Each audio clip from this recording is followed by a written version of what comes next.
यात्री समूह, छात्र समूह के ठहरने की उपयुक्त व्यवस्था, सेवा सदन के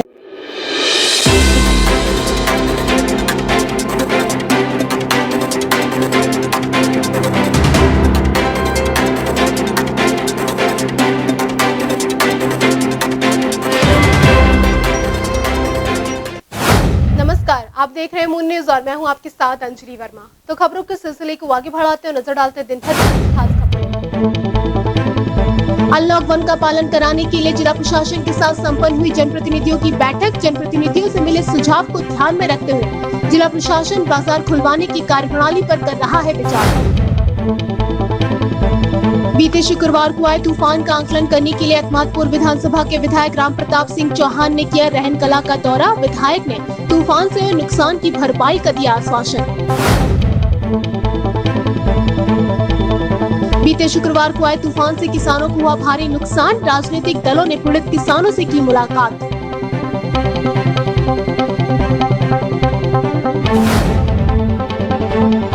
शिवाजी मार्केट में लॉकडाउन के कारण बंद पड़ी दुकान में बंदरों ने मचाया आतंक। दुकान के शटर के नीचे घुसे बंदरों ने दुकान में किया भारी नुकसान। बीते शुक्रवार को आए तूफान के बाद प्रशासन ने की बड़ी लापरवाही। तूफान से जयपुर हाउस में गिरे विशालकाय बरगद के पेड़ को 2 दिन बीत जाने के बाद भी नहीं हटाया गया।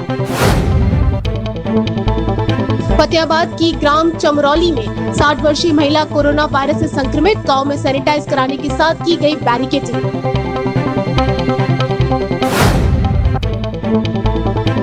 अनलॉक 1 की जारी हुई गाइडलाइन में स्मारकों को खोलने का नहीं कोई जिक्र। स्मारकों को न खोलने पर आगरा के पर्यटक व्यवसायियों में मायूसी।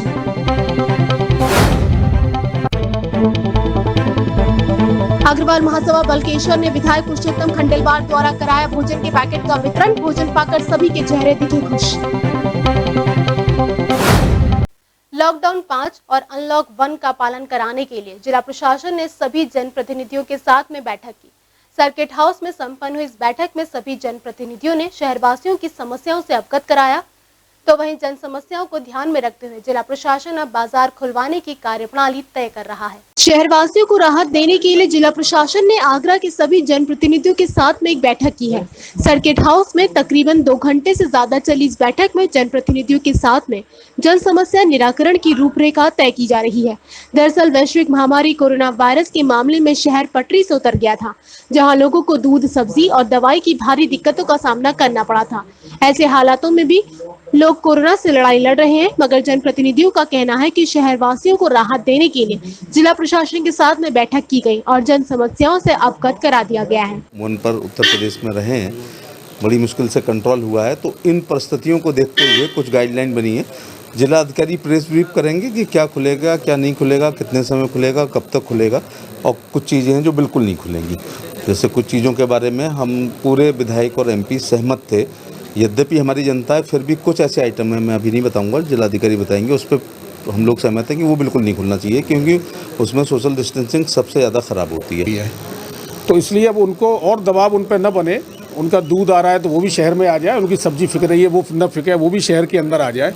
और जो अभी भीषण गर्मी पड़ रही है, तो पानी की भी समस्या का समाधान रिवोर होने हैं, नए हैंडपंप लगने हैं, या आपकी टंकियां लगनी हैं, या पानी की लाइनें टूटी फूटी पड़ी हैं, उनको ठीक करना है। ये सब युद्ध स्तर पर काम किया जाएगा, ये भी तय बातचीत हुई है इस बारे में।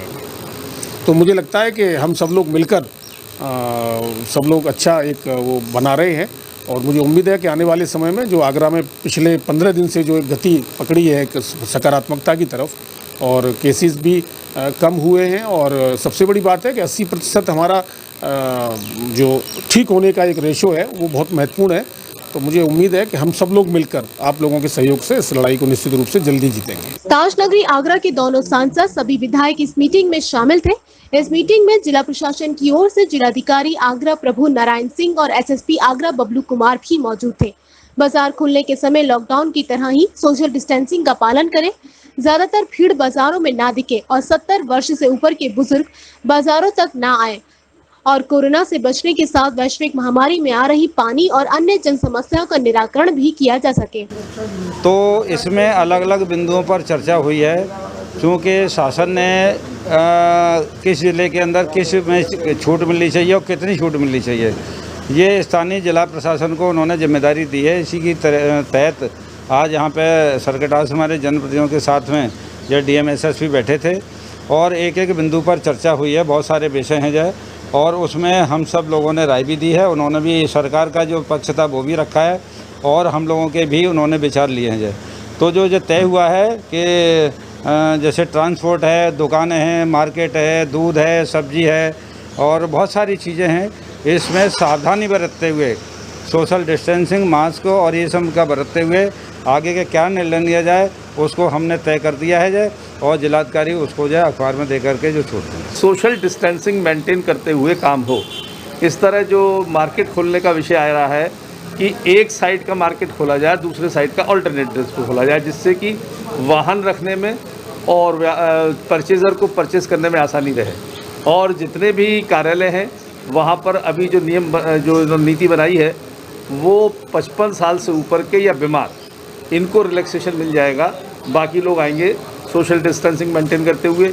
इसी तरह जो फड़ लगाते हैं उन फड़ वालों के लिए निकटतम कोई मैदान 1 किलोमीटर के दायरे में देख लिया जाएगा, जहां पर उन्हें शिफ्ट कर दिया जाए, जिससे कि दूर दूर उनकी दुकानें हो जाएं और ग्राहक भी दूर दूर खड़ा हो सके।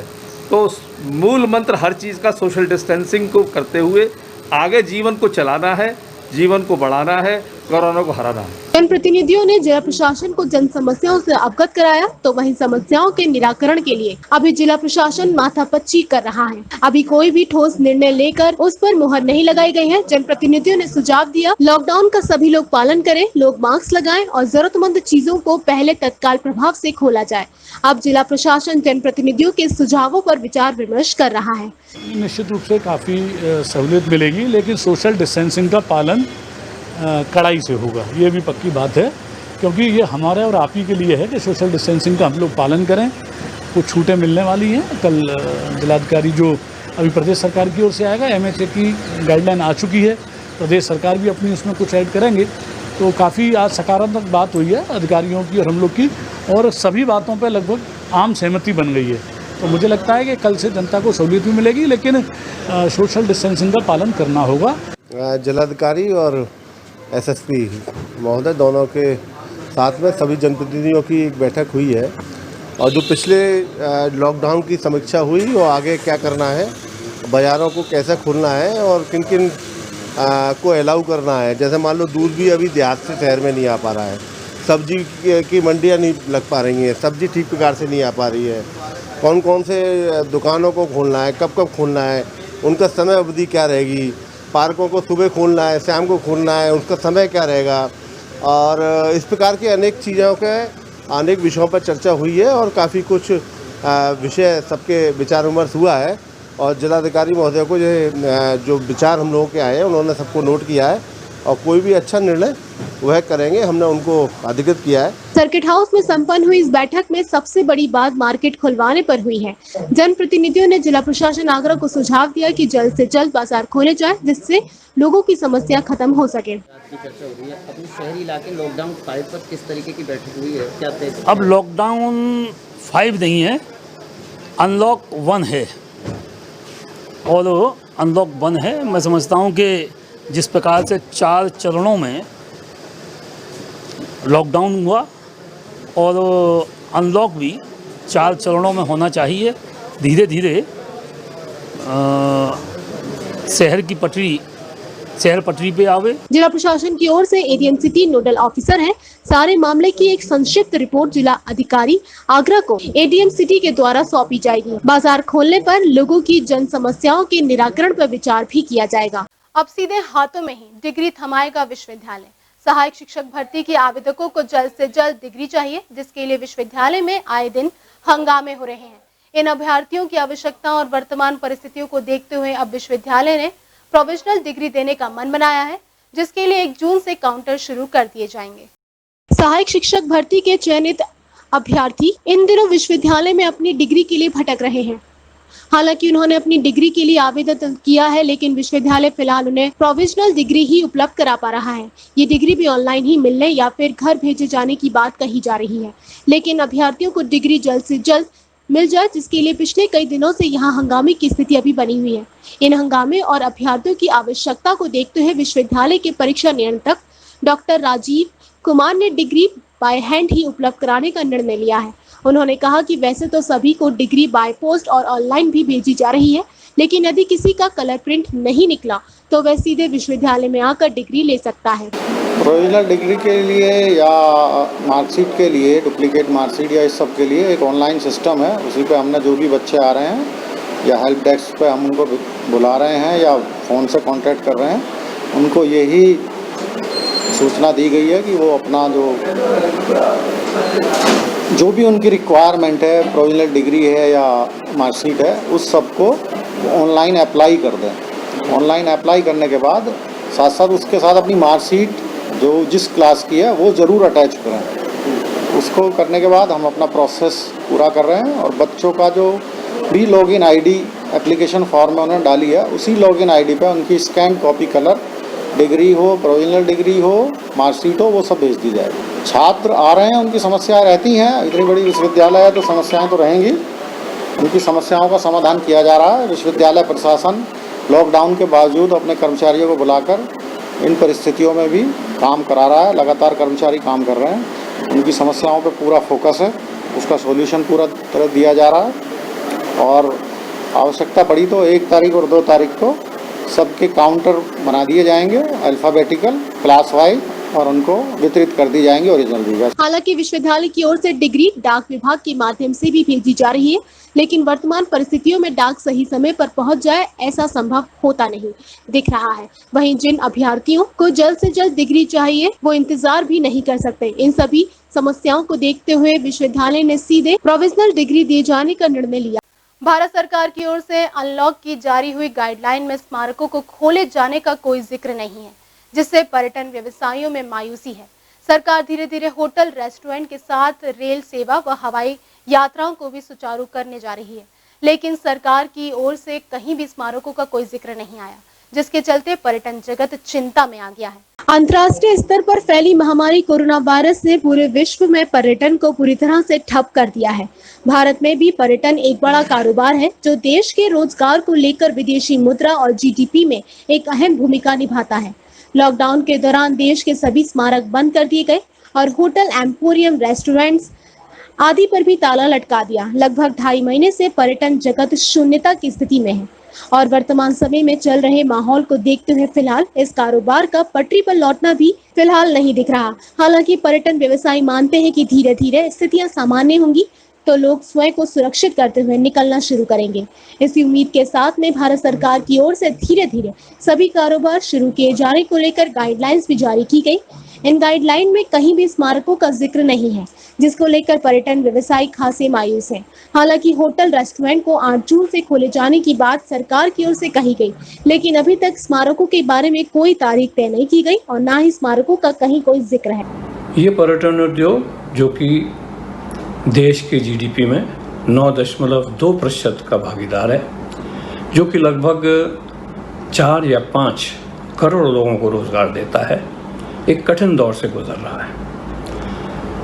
इसी के उपरांत घोषणा कर दी गई कि जितने भी स्मारक हैं ताजमहल समेत वो पूर्ण रूप से बंद किए जाते हैं और उसके बाद लॉकडाउन 24 तारीख को प्रारंभ हो गया। अब स्थिति ये है कि सरकार ने घोषणा तो की है कि 8 तारीख से होटल व एम्पोरियम्स आदि खोले जा सकते हैं, पर हम सभी बहुत निराश हैं क्योंकि ये उद्योग कम से कम 1.5 या 2 साल तक बुरी तरह से प्रभावित रहेगा। अपना सामान्य उस पर आने में उसको लगभग 2 साल लगेंगे।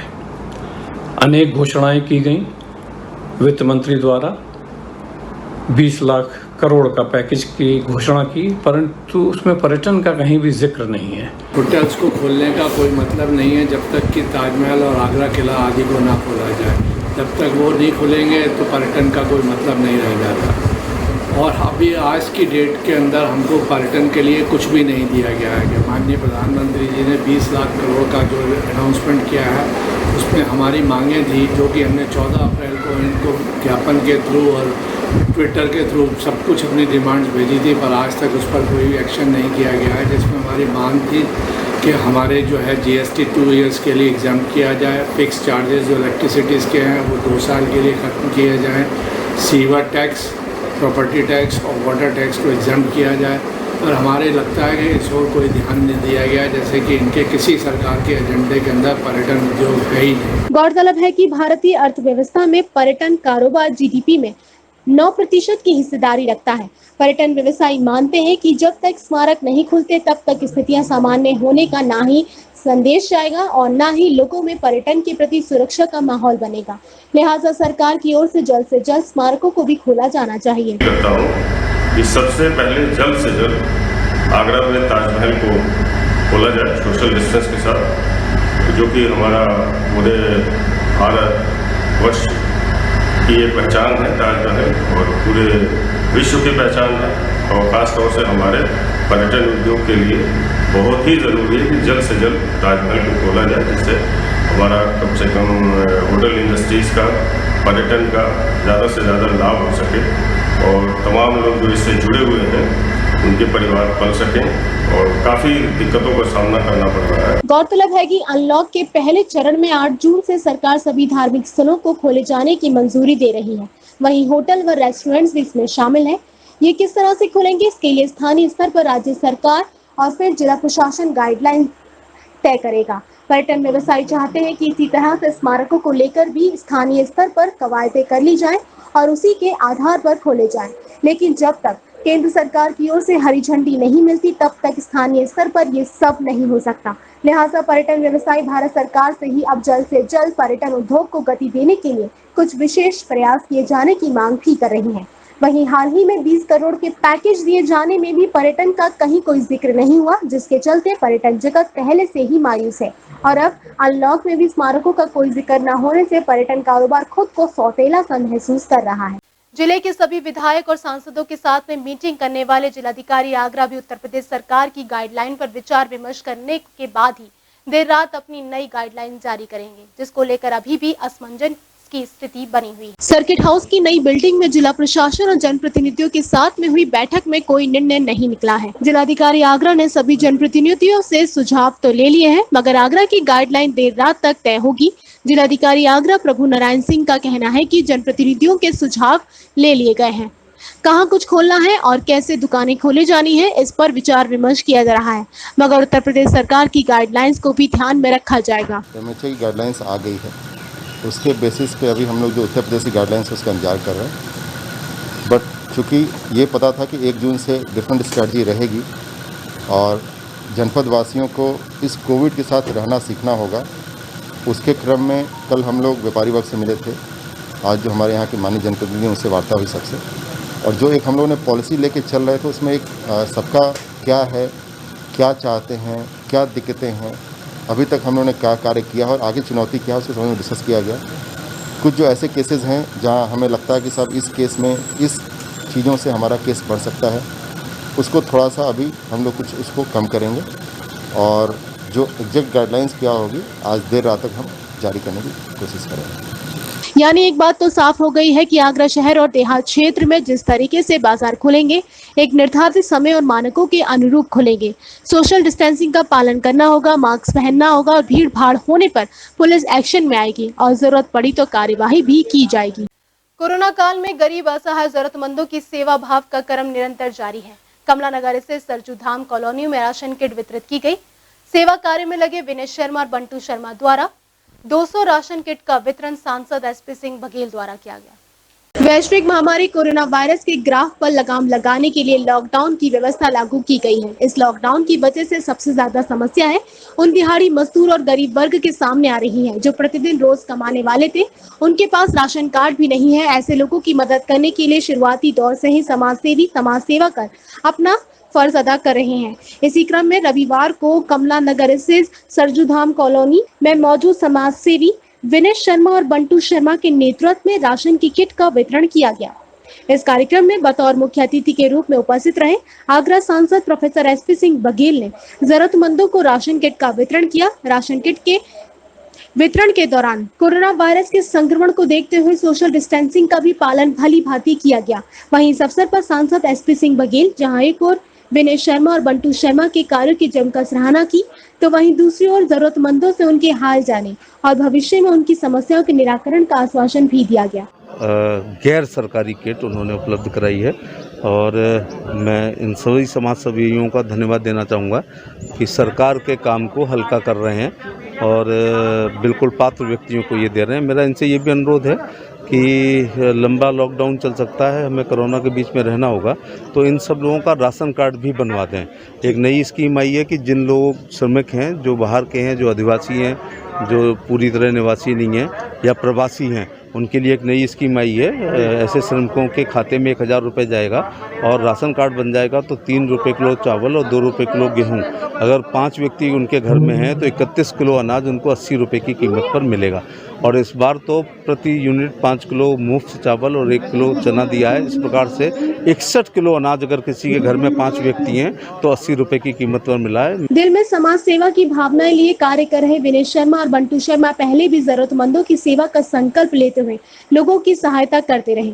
वहीं रविवार को आयोजित राशन वितरण कार्यक्रम के दौरान 200 से अधिक राशन किट का वितरण किया गया, जिसमें राशन की सभी सामग्री उपलब्ध की गई। वहीं राशन वितरण के दौरान सफाई कर्मचारियों का भी बड़ी गर्मजोशी के साथ स्वागत और सम्मान किया गया।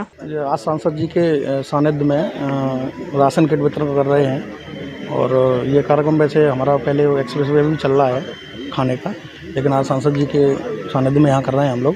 इसमें 11 तरह की सब्जियां हैं। इसमें सब है करेले, भिंडी, मिर्च, टमाटर, आलू, कासीफल, लौकी, तोरई और अन्य 11 सब्जियां हैं टोटल कुल मिला के, और बाकी 11-12 आइटम खाद्य सामग्री के उसके राशन के, एक रसोई का पूरा संपूर्ण सामान। कितनी किटें दी है? 201 किट है। आज 201 किट का वितरण आगरा के यशस्वी सांसद माननीय प्रोफेसर एसपी सिंह बघेल जी द्वारा किया जा रहा है। यह प्रक्रिया निरंतर कई दिनों से चल रही है। राशन किट का वितरण भी और खाद्य सामग्री बनी हुई उसका वितरण भी कई दिनों से निरंतर चल रहा है। आज उसी की निरंतर करते हुए आज माननीय सांसद महोदय द्वारा हमारे निवास पर उनके हाथों से राशन किट का वितरण किया जाएगा। आगरा सांसद प्रोफेसर एसपी सिंह बघेल ने लॉकडाउन में समाज सेवी संस्थाओं द्वारा की जा रही सेवा और जरूरतमंद लोगों को राशन व खाद्य सामग्री उपलब्ध कराने के प्रयासों की जमकर सराहना की। साथ ही बताया कि समाज सेवी संस्था के लोग कई दिनों से खाने के सामान के साथ साथ राशन की सामग्री और खाने के पैकेट भी लोगों को मुहैया कराते आ रहे हैं। श्री अग्रवाल महासभा बलकेश्वर ने किया सूखे खाने के पैकेट का वितरण। गरीब असहाय लोगों को विधायक पुरुषोत्तम खंडेलवाल द्वारा मिले खाने के पैकेट पाकर सभी लोग बेहद खुश नजर आए। श्री अग्रवाल महासभा बलकेश्वर आगरा द्वारा रविवार को ताज नगरी आगरा में मौजूद जरूरतमंदों के लिए रसद सामग्री वितरित की गई। इस मौके पर बतौर मुख्य अतिथि के रूप में उपस्थित रहे उत्तर विधानसभा से विधायक पुरुषोत्तम दास खंडेलवाल के द्वारा सूखे खाने के सामान के पैकेट गरीब और जरूरतमंदों को वितरित किए गए। वहीं ऐसे रसद वितरण कार्यक्रम के दौरान सोशल डिस्टेंसिंग का भी ध्यान रखा गया। कमला नगर स्थित सद्भावना पार्क के समीप वितरण कार्यक्रम का आयोजन किया गया। इस मौके पर विधायक पुरुषोत्तम खंडेलवाल ने इस कार्य की जमकर सराहना की। ये अग्रवाल महासभा और पूरा समाज ये तो सदैव गरीबों की मदद करता है। कोई पहली बार नहीं कर रहा है, कोई आखिरी बार नहीं कर रहा है, और आप सब लोगों की दुआएं बनी रहीं तो इससे भी अधिक मदद समाज की करने के लिए संकल्पित रहता है पूरा समाज। मुझे प्रसन्नता है कि यहाँ श्री मुरारी प्रसाद जी हैं, जौहरी साहब हैं, हमारे बहुत सारे मित्र यहाँ लगे हुए हैं। आप देख रहे हैं कि सभी लोग स्वयं पैकिंग कर रहे हैं और ये सब बधाई के पात्र हैं। और केवल यही नहीं, पूरे देश में ये सेवा का कार्य चल रहा है और अग्रवाल महासभा बलकेश्वर इकाई ने तो कमाई किया है। अनवरत रूप से जो ये काम चल रहा है वो हम सब लोगों के लिए एक प्रेरणा का काम करता है। श्री अग्रवाल महासभा बल्केश्वर द्वारा आयोजित कार्यक्रम के दौरान समिति के पदाधिकारियों ने जानकारी देते हुए बताया कि उनकी संस्था शुरुआती दौर से ही जरूरी व असहाय गरीब जरूरतमंदों को लगातार भोजन वितरण करती चली आ रही है। संस्था द्वारा लोगों को चिन्हित करके भोजन का वितरण किया जाता है ताकि कोई भी भूखे पेट ना सोए। जब से इस लॉकडाउन की शुरुआत हुई है, जब से हम अनवरत सेवा में लगे हुए हैं, हमारी सभी संस्था, हमारे सभी सहयोगी, जिन लोगों ने हमको इसमें मदद दी, चाहे वो धन से हो, चाहे वो तन से हो, चाहे वो मन से हो, मैं सभी का बहुत बहुत हार्दिक अभिनंदन करना चाहता हूँ, धन्यवाद देना चाहता हूँ कि उन्होंने इस सेवा में हमारा साथ दिया। और मैं पुरुषोत्तम खंडेलवाल जी को बहुत बहुत धन्यवाद देना चाहता हूँ, क्योंकि हम इन्हीं की सानिध्य में काम करते रहते हैं और इनकी प्रेरणा से ही हम आगे बढ़ते हैं। द्वारा हमने इस दौरान केवल लोगों की इसी तरह सहायता नहीं की है, दाह संस्कार हमारा जो व्यवस्था चल रही है सामग्री की अग्रवाल महासभा के तत्वाधान में, वहाँ भी हमने अति गरीब लोगों को निःशुल्क सामग्री दी है, लकड़ी की व्यवस्था करी है। यदि कोई ऐसा व्यक्ति आया है कि जिस पर किसी तरह के दाह संस्कार की सामान का या किसी भी तरह की व्यवस्था नहीं है, वो व्यवस्था भी हमने वहाँ से बना के दी है। लॉकडाउन के दौरान जहां एक और संस्था द्वारा लोगों को रसद सामग्री का वितरण किया गया, तो वहीं दूसरी ओर सर्व सहमति के लिए गए निर्णय में लोगों को खाने की सामग्री लगातार उपलब्ध कराई जा रही है और जरूरतमंद लोगों को उनके घर तक भोजन उपलब्ध कराकर पुण्य लाभ कमाया जा रहा है। शहरों के बाद लगातार कोरोना वायरस देहात क्षेत्रों में भी अपने पैर पसार रहा है। शनिवार को फतेहाबाद के ग्राम चमरौली में एक 60 वर्षीय महिला कोरोना पॉजिटिव निकली है, जिससे प्रशासन में हड़कंप मच गया। इस दौरान सुरक्षा की दृष्टि से स्वास्थ्य विभाग ने गांव में चेकिंग अभियान चलाया व गांव को बैरिकेडिंग लगाकर बंद कर दिया। फतेहाबाद तहसील क्षेत्र के ग्राम चमरौली नगरिया में एक 60 वर्षीय वृद्धा कोरोना पॉजिटिव पाई गई, जिसे आगरा एसएन मेडिकल कॉलेज भेज दिया गया। वहीं फतेहाबाद से स्वास्थ्य विभाग की टीम ने पहुंचकर गांव में हर घर में थर्मल स्क्रीनिंग की। वहीं एसडीएम फतेहाबाद ने थाना निबोहरा व विकास खंड कार्यालय को गांव की बैरिकेडिंग करने व सैनिटाइजेशन का जिम्मा सौंपा है। प्राप्त जानकारी के अनुसार फतेहाबाद के चमरौली नगरिया निवासी एक 60 वर्षीय को परेशानी होने से वे अस्पताल में इलाज कराने के लिए गई है, जहां उसका कोरोना टेस्ट किया गया जो पॉजिटिव आया। कोरोना पॉजिटिव आते ही गांव में हड़कंप मच गया। नहीं कर रहे हैं हम, घर टू घर पूरे घर घर जाके सर्विलांस कर रहे हैं, तो उसमें थर्मल स्कैनिंग भी कर रहे हैं और पल्स ऑक्सीमीटर से हम उनकी पल्स भी ले रहे हैं और उनके शरीर में कितनी ऑक्सीजन है, सैचुरेशन मात्रा है, वो भी ले रहे हैं। उनके शरीर में ऑक्सीजन अगर किसी को कोई बीमारी होगी तो इसमें आ जाएगी, है ना। तो इसके साथ साथ दवाई भी आप और उनको मल्टीविटामिन भी दे रहे हैं सबको, ताकि अगर किसी को इन्फेक्शन हो जाए तो बीमारी से लड़ने की क्षमता रहे उसके शरीर में। स्वास्थ्य विभाग की टीम डॉक्टर AK सिंह के नेतृत्व में गांव पहुंची व लोगों की थर्मल स्क्रीनिंग की। एसडीएम ने गांव में 200 मीटर तक बैरिकेडिंग करने के निर्देश दिए हैं। यहाँ वक्त हो चुका है छोटे से ब्रेक का। ब्रेक के बाद भी खबरों का सिलसिला इसी तरीके से रहेगा जारी। आप बने रहिए हमारे साथ। डॉक्टर राम नर्मदा परशुराम धर्मार्थ सेवा सदन, कथा, भागवत, शादी विवाह व मांगलिक कार्य के लिए उपयुक्त स्थान, यात्री समूह, छात्र समूह के ठहरने की उपयुक्त व्यवस्था। सेवा सदन के अंदर ही पार्किंग सुविधा भी उपलब्ध है। सेवा सदन के शुल्क में सिर्फ मेंटेनेंस खर्चा ही शामिल किया जाता है। संपर्क कीजिए Ram Narmada Parshuram Seva Sadan, Saint Andrews school road, Karmayogi enclave, Kamla Nagar, Agra. Mobile number 9720002952।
Convent Senior Secondary School affiliated to CBSE New Delhi. Admission open nursery. Break के बाद एक बार फिर आप सभी का स्वागत है। नजर डालते दिन भर की कुछ और आगे की खबरों पर। अमर उजाला स्थित ईश्वर नगर कॉलोनी में कोरोना से महिला सिपाही विनीता यादव की मौत के बाद कॉलोनी के गेट को बंद कर दिया था, तो वहीं पूरे क्षेत्र को हॉटस्पॉट भी बना दिया गया था। कॉलोनी वासियों का आरोप है कि तब से कॉलोनी के लोग खाने पीने के साथ दूध और सब्जी के लिए भी परेशान हैं। इसे लेकर कई बार पुलिस और प्रशासन से गुहार लगाई गई, इसके बावजूद उनकी समस्या का हल नहीं हुआ। इसे लेकर रविवार को कॉलोनी वासी धरने पर बैठ गए। कॉलोनी वासियों का कहना है उनका गेट नहीं खोला गया तो वे भूख हड़ताल को बाध्य होंगे। कितने लोग बीमार हैं, किनके घर में गैस है, किनकी लाइट आ रही है नहीं आ रही है, किसी घर में आटा है या नहीं है, सारे गली के लोग परेशान हैं। डीएम साहब से बात करते हैं तो डीएम साहब कहते हैं सीएमओ साहब से बात करो, और सीएमओ साहब से बात करें तो कहते हैं डीएम साहब से बात करो। ये समझ में नहीं आ रहा है कि इसका समाधान कौन करेगा। और सब लोग इतने परेशान हैं कि 25-26 दिन से कि कुछ लोग तो ऐसे हैं जिन्हें घर में कोई खाने की व्यवस्था नहीं है। हम माननीय मुख्यमंत्री जी से मैं गुजारिश करता हूं कि हमारी समस्या का समाधान करें और हमारी गली का लॉक खुलवाएं। दूध, खाना पीना सब चीज़ की किल्लत है। प्रशासन की तरफ से कोई सुनवाई नहीं हो रही है और ना ही लॉक खोला जा रहा है। आज 25 दिन हो गए, 26 दिन हो गए, आज अभी तक लॉक नहीं खुला है, जबकि उसकी समय सीमा 14 दिन बताई गई थी।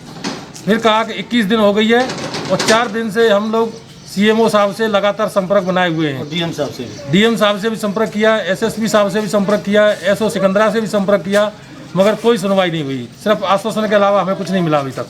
कोरोना पॉजिटिव कांस्टेबल थी, उनकी डेथ हो गई थी, तभी से गेट में लॉक लगा दिया गया है। और गेट में लॉक कहीं भी नहीं लगता है, टीवी पे भी हमने देखा है। गेट पे पुलिस वाले बैठते हैं, हमारे यहाँ पे गेट में लॉक लगा दिया गया है। अभी कोई हादसा होता है, घटना होती है तो हम लोग सब बाहर कैसे निकलेंगे? भूकंप के झटके आ रहे हैं तो ऐसे कैसे काम चलेगा? किसी के पास राशन नहीं है, बच्चे बीमार हैं, ऐसे कैसे होगा? निकल रहे हैं और बाकी के हम सब लोग क्यों परेशान हो रहे हैं? लॉक खोलिए, जिनके लिए कोरोना है उनको बंद करो ना, हम लोगों को क्यों परेशान कर रहे हो? रास्तों में अलग है, वो पीछे से निकल रहे हैं, आ रहे जा रहे हैं, और उनसे कहो तो उनके जो मिलने वाले हैं वो धमकी देते हैं कि गेट खोलेगा, हम आके तुम सबको देख लेंगे। तो इस तरह से कुछ होना नहीं चाहिए ना सर। हम लोगों को भी तो देखो, आदमी क्या कर रहे हैं इस समय, एक को देखेंगे। बच्चे हैं परेशान हो रहे हैं, हर चीज के लिए कह रहे हैं मम्मा ये ला दो, मम्मा ये ला दो। कहाँ से लाए अपने बच्चों के लिए? या आपके कोई इंस्पेक्टर या कुछ आके कुछ देख रहे हो या हमारी कुछ मदद कर रहे हो, कहो तो कह देते अंदर जाओ, थैली का दूध लो, सब्जी नहीं मिल रही है। ये कोई तरीका थोड़ी नहीं है। 2 दिन पहले आई तेज आंधी, ओले और तूफान कई फसलों और किसानों के लिए आफत बनकर टूटा है। इस समय किसानों की आम फसलें केला, तुरई, लौकी, खरबूज, तरबूज की फसल तूफान ओलावृष्टि से पूरी तरह से बर्बाद हो गई। राजनीतिक दलों ने पीड़ित किसानों से मुलाकात कर उनकी फसलों का निरीक्षण कर सरकार से किसानों को मुआवजा देने की मांग की है। 2 दिन पहले आई तेज आंधी, ओले और तूफान ने कई फसलों व किसानों को नुकसान पहुंचाया है। इस समय किसानों की आम फसलें केला, तोरई, लौकी की फसल तूफान ओलावृष्टि से पूरी तरह से बर्बाद हो गई हैं। इस दौरान राजनीतिक दलों से जुड़े लोग भी किसानों को उनकी फसल के नुकसान का जायजा लेने व उनके पास और खेतों तक पहुँच रहे हैं। सपा नेताओं ने भी कुकथला व कटवारी सहता आदि कई गाँव में पहुँच किसानों की पीड़ा में शामिल होते किसानों का दर्द साझा किया। इस दौरान सपाइयों ने प्रशासन से अनुरोध किया कि किसानों का जामुन, आम, तुरई, लौकी, फालसेवादी की फसल पूरी तरह से नष्ट हो गई है। साथ ही साथ जहां भी नुकसान हुआ है उनका उचित आकलन करके किसानों को तत्काल मुआवजा देने की बात कही। हम लोग आज यहाँ फतेहपुर सीकरी विधानसभा के कई गाँव में हमने दौरा किया है और हम लोग आज अभी कुकतला में हैं और इसके बाद से लगे हुए जो गाँव है, सहता है, कटवारी है, यहाँ जो भी बगीचे हैं, जामुन के बगीचे हैं, फालसेब के बगीचे हैं, आम के बगीचे हैं, बहुत ही बड़े स्तर पर यहाँ नुकसान देखने को मिला है। और सबसे बड़ी बात यह है कि यहाँ तहसील स्तर से भी कोई अधिकारी नहीं पहुँचा है। तो हम आपके माध्यम से अनुरोध करना चाहते हैं, साथ में चेतावनी भी देना चाहते हैं तहसील किरावली के जो भी संबंधित अधिकारी हैं कि इस तरह से आप जनता के बीच में जो भेदभाव करने का काम कर रहे हैं, आपकी जिम्मेदारी है कि जनता के बीच में जाएं और लोगों की समस्या का समाधान करने की कोशिश करें। हमारा साथ जामुन, आम, नींबू और फालसो, सब चीजें हमारे साथ। जामुन टूट गई हैं, आम टूट गए, जड़ में तो उखड़ गए, नींबू उखड़ गए और सब्जी भी 2 बीघे हमने लगा रखी है।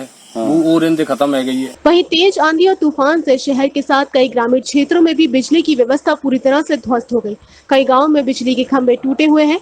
स्थानीय प्रशासन इस व्यवस्था को दुरुस्त करने में सफाइयों ने लगे हुए हैं। वहीं सफाइयों ने ऐलान कर दिया है कि उनकी ये मांग नहीं मानी गई तो वे लॉकडाउन का पालन करते हुए स्थानीय प्रशासन का घेराव करने को बाध्य होंगे, जिसकी जिम्मेदारी प्रशासन की ही होगी। लॉकडाउन 4 के बाद प्रशासन और सरकार भले ही धीरे धीरे ही सही लोगों को राहत देने में लगे हो, लेकिन इसके बावजूद भी मजदूर और जरूरतमंद लोगों की सेवा करने वालों के हाथ रुकने का नाम नहीं ले रहे हैं। नर सेवा नारायण सेवा में लगे ये लोग लगातार गरीब और जरूरतमंद लोगों को खाद्य सामग्री के साथ जरूरी सामान भी उपलब्ध करा रहे हैं। लॉकडाउन 4 के बाद अब सरकार प्रशासन धीरे धीरे ही सही लोगों को कुछ राहत देने में लगे हैं, लेकिन इसके बावजूद आगरा में एक बड़ा तबका अभी भी ऐसा है जो अभी भी नर सेवा नारायण सेवा पर चलते हुए गरीब और जरूरतमंद लोगों की मदद करने में लगा हुआ है। इसमें बड़ी संख्या में सामाजिक संगठनों के साथ राजनीतिक दल से जुड़े लोग भी शामिल हैं। ऐसी ही एक संस्था आप और हम लॉकडाउन के दौरान लगातार जरूरतमंद लोगों के साथ मजदूरों को खाने पीने का सामान उपलब्ध करा रहे हैं। तो वहीं संस्था ने अब गुरुद्वारा गुरु का ताल में 150 किलो कच्ची सब्जी भी भेंट की है। संस्था से जुड़े सदस्यों का कहना है कि गुरुद्वारा गुरु के ताल द्वारा लगातार बड़े पैमाने पर लंगर चला मजदूरों के साथ यहाँ आने वाले लोगों को भोजन उपलब्ध कराने के साथ जरूरी सामान भी दिया जा रहा है। ऐसे में उन्होंने भी गुरुद्वारे को अपनी एक छोटी सी सेवा भेंट की है। आज गुरु के ताल पर हमने 15 किलो सब्जी, जिसमें कि काशी फल, तोरई, लौकी, भिंडी, करेला है, टमाटर हैं, मिर्च हैं और कई सब्जियां ऐसी हैं जो हम लोगों ने यहाँ पर भेंट की है गुरुद्वारे में, जो कि सभी जनता यहाँ प्रवासी मजदूर बहुत लाइन लगाकर गुरुद्वारे के बाद डेली भोजन ले रहे हैं सुबह शाम। तो वो देखकर हम लोगों को जागृत हुआ। हम लोगों ने यहाँ पर कच्ची सब्जियां प्रदान की, जिससे कि ये दिन के भोजन में प्रवासी मजदूरों को बांटा जाए। वहीं सफाई भी अपने अपने क्षेत्रों में जरूरतमंद लोगों को राशन और खाद्य सामग्री उपलब्ध कराकर नर सेवा नारायण सेवा की मिसाल पेश कर रहे हैं। और आज मैं आगरा के जिला पंचायत वार्ड नंबर 17 से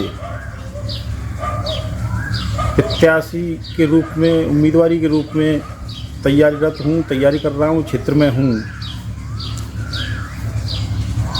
देशव्यापी लॉकडाउन 4 में सोशल डिस्टेंसिंग के साथ आज हम समाजवादी लोगों ने अपने क्षेत्र के गांव रेपरा अहिर में ज़रूरतमंदों को राशन वितरण करने का काम किया है। हमारा प्रयास है कोई भी ज़रूरतमंद गरीब मजदूर भूखा ना रह पाए। हम क्षेत्र में लगातार प्रयासरत हैं और लोगों के बीच में जा रहे हैं। और आज हमने उसी क्रम में अपने क्षेत्र के गांव रेपरा अहिर में जितने भी ज़रूरतमंद हैं, हमने प्रयास किया है कि सभी ज़रूरतमंदों को राशन उपलब्ध हो सके और हमने उपलब्ध कराने का काम किया है। कोरोना महामारी में एक और जहां सरकार और प्रशासन लोगों की मदद कर रहे हैं, तो वहीं समाजसेवी और राजनीतिक दल भी अपने अपने स्तर से लोगों की मदद कर रहे हैं। ऐसे में इन लोगों की मदद से भी न जाने अब तक कितने भूखे पेटों को भोजन मिल रहा है, तो किसान जरूरतमंद लोगों को भी जरूरी सामान मिल पा रहा है। साथ ही कोरोना महामारी में गरीब और जरूरतमंद लोगों की मदद करने के चलते ये सभी लोग साधुवाद के पात्र हैं। 2 दिन पहले आई तीव्र गति की आंधी से हुए नुकसान को लेकर एतमादपुर विधानसभा के विधायक राम प्रताप सिंह चौहान ने रहनकला गांव का दौरा किया, जहां आंधी की वजह से टूटे बिजली के खंभों और नुकसान की भरपाई को जल्द से जल्द पूरा करने की बात कही। बीते शुक्रवार शाम आए तेज आंधी और तूफान ने इलाके में जमकर तबाही मचाई। इसकी वजह से करीब दर्जन भर गाँव की बिजली की व्यवस्था भी चरमरा गयी। एतमादपुर विधानसभा क्षेत्र के विधायक राम प्रताप सिंह चौहान ने गाँव का दौरा किया और चरमराई व्यवस्था को जल्द सुचारू करने की बात कही। कार्यकर्ता हैं और यहाँ संपतगढ़ी में भी सभी लोग हैं, तो हम लोग यही प्रयास कर रहे हैं कि किसी का नुकसान हुआ, ईश्वर की मैं तो कृपा मानता हूँ कि कोई जनहानि नहीं हुई है, ये बहुत अच्छी बात है। लेकिन जो नुकसान हुआ है उसकी हम लोग भरपाई करें। और कोरोना की स्थिति है, मैं यहाँ भी देख रहा हूँ सोशल डिस्टेंसिंग बहुत टूट रही है, इसको ना तोड़ें। सोशल डिस्टेंसिंग बना के चलें, मास्क लगा के चलें, मुंह पे कपड़ा बांध के चलें और अपनी इम्यूनिटी को बढ़ा के चलें। वो बहुत आवश्यक है। तो मेरा बस यही निवेदन है सभी लोगों से कि इस लड़ाई को जहाँ हम लोग लड़ रहे हैं वहाँ जो प्राकृतिक आपदा हुई है इसको भी हम लोग इससे भी निपटेंगे और जो भी आवश्यकता होगी उसको हम लोग पूर्ण करेंगे। आंधी के कारण बिजली के खंभे टूट जाने की वजह से गांव रहनकला व उसके आसपास के गांव गढ़ी संपत्ति क्षेत्र की विद्युत व्यवस्था ध्वस्त हो गई। करीब 18 घंटे तक गांव की बिजली गुल रही। विधायक राम प्रताप सिंह चौहान ने विद्युत विभाग से बात कर जल्द लट्ठों को सही कराकर व्यवस्था सुचारू करने की बात कही। तो वहीं आंधी आने के कारण ग्रामीणों को जो भी नुकसान हुआ उसकी भरपाई के लिए प्रशासन को अवगत भी कराया गया। बिजली घर स्थित शिवाजी मार्केट के दुकानदार आंधी बारिश और तूफान के बाद जब अपनी दुकानों को देखने के लिए पहुंचे तो बाजार कमेटी के अध्यक्ष के होश उड़ गए। बंदरों ने उनकी दुकान में जमकर उत्पात मचाया था। इस दौरान सामान को तितर-बितर करने के साथ साथ जमकर तोड़फोड़ भी की, जिसका दुकान स्वामी को हजारों का नुकसान हुआ। 2 महीने से ज्यादा से जारी लॉकडाउन ने जहां व्यापारियों की कमर तोड़ कर रख दी, तो वहीं 2 दिन पहले आई आंधी बारिश और तूफान भी व्यापारियों के लिए मुसीबत बनकर आया। लॉकडाउन के दौरान पहले से बंद दुकानों को जब बिजली घर स्थित शिवाजी मार्केट के दुकानदारों ने बारिश और तूफान के बाद अपनी दुकानों की स्थिति को देखने पहुंचे तो शिवाजी मार्केट एसोसिएशन के अध्यक्ष श्याम भोजवानी के होश उड़ गए। श्याम भोजवानी ने बताया कि उनकी दुकान के शटर की टीन के नीचे से बंदर घुस गए और दुकान में जमकर उत्पात मचाया। इस दौरान दुकान का सामान दुकान में ही फेंक दिया, जिसमें कई सामान टूटने के साथ क्षतिग्रस्त भी हो गया। इससे उन्हें हजारों का नुकसान हुआ। शिवाजी मार्केट एसोसिएशन द्वारा जिस तरीके से पूरे लॉकडाउन का पालन किया गया, आज जब दुकान खोलने आए Shivaji market SK footwear Shyam Bhojwani द्वारा देखा कि बंदरों ने जिस तरीके से शटर की टीन के अंदर घुस के दुकान में आतंक मचाया है, जो नुकसान उत्पाद किया है, वाकई क्या कर सकते हैं। एक तो लॉकडाउन के पूरे 2-2.5 महीने से दुकानें बंद, होमार, उसके बाद ये माल तितर-बितर हो गया है, कईयों को कुरेद के चले गए हैं। अब प्रभु की इच्छा में कुछ कर तो नहीं सकते। आज दुकान की सफाई वगैरह करने आए हैं, हो सकता है कल से प्रशासन द्वारा छूट मिले ताकि दुकान लगा के अपने घर की रोजी रोटी चला सकें। पहले से ही लॉकडाउन में परेशान है, दुकान धंधे बंद है और ऊपर से ये महामारी में मार पड़ गई। बता दें 2 दिन पहले आई बारिश और आंधी तूफान के बाद शिवाजी मार्केट के दुकानदार अपनी अपनी दुकानों की साफ सफाई को पहुंचे थे। इनमें एक दुकान एसके फुटवेयर एंड कंपनी जो कि शिवाजी मार्केट संरक्षक श्याम भोजवानी की है, जिसमें शटर का टीन से प्रवेश कर बंदरों के आतंक ने पूरी दुकान तितर बितर कर दी। गनीमत रही कि कोई हादसा नहीं हुआ। इस दौरान दुकान में शॉर्ट सर्किट का भी खतरा हो सकता था। तो कई दुकानदारों का कहना था कि उन्हें डर यही सता रहा था कि कई दुकानों में नाले का गंदा पानी न घुस गया हो। ये गनीमत रही कि दुकानों में नाले का पानी नहीं घुसा। इसके बाद व्यापारियों ने भी राहत की सांस ली। वहीं यहाँ के दुकानदारों ने निगम से गुहार लगाई कि नालों की सफाई तुरंत कराई जाए, जिससे बरसात के दौरान होने वाले नुकसान से उन्हें बचाया जा सके। फिरोजाबाद कंटेनमेंट जोन में जैन मंदिर पर लॉकडाउन का उल्लंघन करने वालों पर पुलिस बड़ी कार्रवाई कर रही है। इस दौरान बारात लेकर जा रही 2 गाड़ियों को भी पुलिस ने रोककर जांच पड़ताल की। फिरोजाबाद कंटेनमेंट जोन में जैन मंदिर पर लॉकडाउन का उल्लंघन करने वालों पर पुलिस की कड़ी कार्रवाई की गई है। इस दौरान बारात लेकर जा रही 2 गाड़ियों को पुलिस ने रोककर जांच शुरू की। जिलाधिकारी और एसएसपी के निर्देशन में शनिवार को फिरोजाबाद कंटेनमेंट जोन में लॉकडाउन उल्लंघन पर फिरोजाबाद पुलिस ने बड़ी कार्रवाई करते हुए बेवजह घूमने वालों के चालान किए।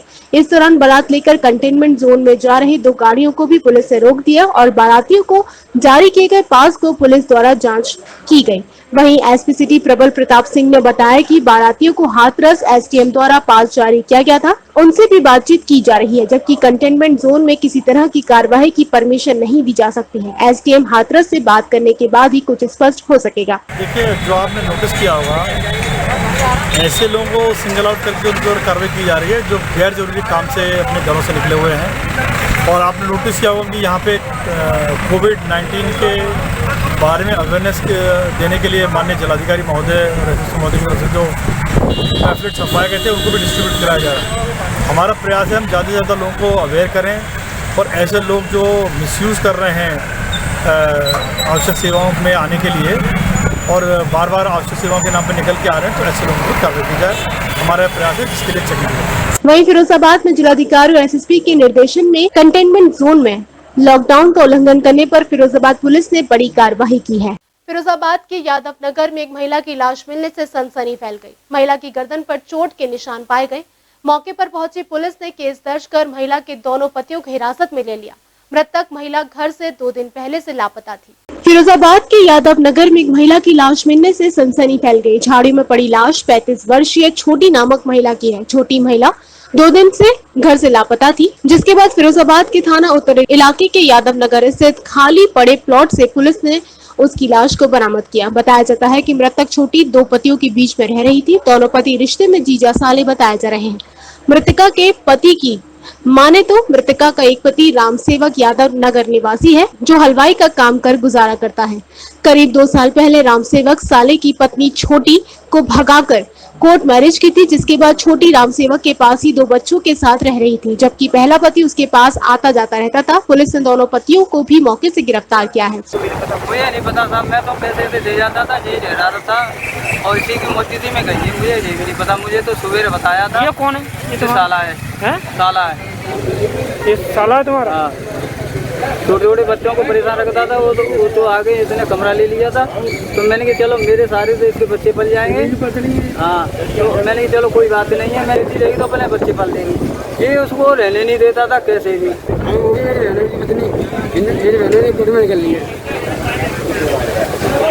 तुम्हारे बहनों ने कोर्ट मैरिज कर ली? हाँ, 3 साल लग गई सर। मेरे को तो ये बताते नहीं लोग, मेरे को पता कमरा मिल जाता, पता लग जाता, जब पहुँच जाता। तो इसकी हत्या किन लोगों ने की है? पता नहीं सर। फोन आते रहते हैं। फिलहाल हत्या की आशंका जताई जा रही है। वहीं शव को पुलिस ने पोस्टमार्टम के लिए जिला अस्पताल भिजवा दिया है। फिलहाल पुलिस पूरे मामले की जांच पड़ताल कर रही है। मौके पर पहुंचे एसपी सिटी प्रबल प्रताप सिंह ने बताया कि गले पर निशान है। पोस्टमार्टम की रिपोर्ट आने के बाद ही स्थिति स्पष्ट। एसडीएम टूंडला एकता सिंह शनिवार को निगरानी समिति की हकीकत जानने के लिए गांव नगला गंगाराम में निरीक्षण करने पहुंची। वहीं उन्होंने होम क्वारंटीन किए गए प्रवासी मजदूरों से जानकारी ली।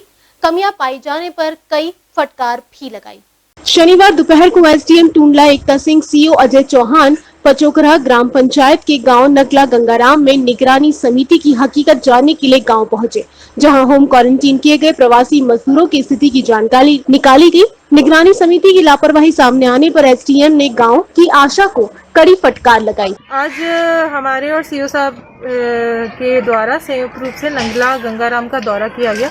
यहाँ पे जो निगरानी समिति है उसकी कार्यशैली और क्या कार्य कर रही है वह देखा गया। जो लोग होम क्वारंटाइन में है, 21 दिन का होम क्वारंटाइन पीरियड है, जो लोग बाहर से आए हैं हमारे प्रवासी, वो लोग होम क्वारंटाइन का पालन कर रहे हैं या नहीं, प्रॉपर प्रोटोकॉल्स यहाँ पे फॉलो हो रहे हैं या नहीं, उनके घर फ्लायर्स लगे हैं या नहीं, ये सारी चीज़ें देखी गई। लोगों से बातचीत की गई, उनसे आरोग्य सेतु ऐप को इंस्टॉल करने की अपील की गई है।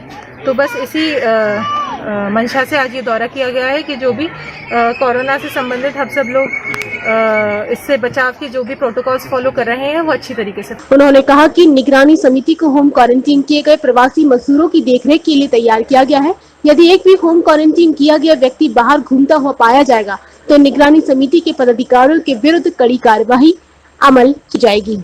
विश्व तंबाकू निषेध दिवस के मौके पर ताज नगरी आगरा में मौजूद वरिष्ठ चिकित्सक डॉक्टर संदीप अग्रवाल ने मून न्यूज से खास वार्ता कर बीड़ी, सिगरेट व अन्य तंबाकू उत्पादों से होने वाले कई तरह के कैंसर को लेकर विशेष जानकारी को साझा किया।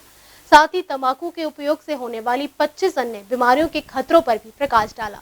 तो वहीं जनता से अपील करते हुए साफ कहा कि बीड़ी, सिगरेट व अन्य तंबाकू उत्पादों का सेवन करने वाले लोग न केवल अपने जीवन से खिलवाड़ करते हैं, बल्कि घर परिवार की जमा पूंजी को भी इलाज पर फेंकने को मजबूर हो जाते हैं। जैसा कि हम सभी जानते हैं, 31 मई विश्व भर में तंबाकू उन्मूलन दिवस के रूप में मनाया जाता है और इस दिन पूरे विश्व भर में तंबाकू से होने वाले नुकसानों के बारे में चर्चा करके विश्व की जनता को तंबाकू के प्रति जागरूक करने का एक प्रयास, एक जागरण अभियान चलाया जाता है।